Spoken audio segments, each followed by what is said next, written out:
आम देश स्वाधीन हबार 78 वर्ष बीतीगला 1947 मसीह देश स्वाधीन है।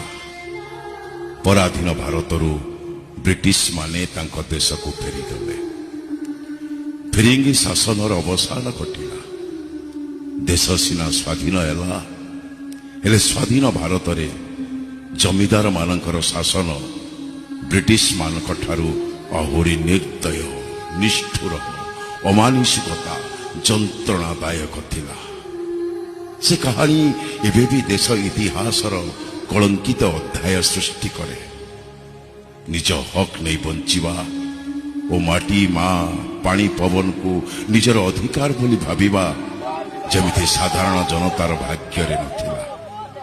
किए से माने मनीष ना दानव, जनता ना जम, नर ना नर पिशाच जे मनीष होई मनीषर रक्त पी जाए। एमिति कहानी नुहे तो यह एक वास्तव घटना। ये खाली जंत्रणा नुहे तो जम जंत्रणा।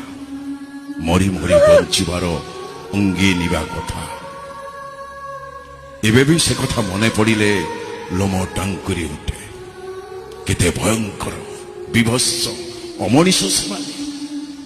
यह एक लोम टांकुरा कहानी।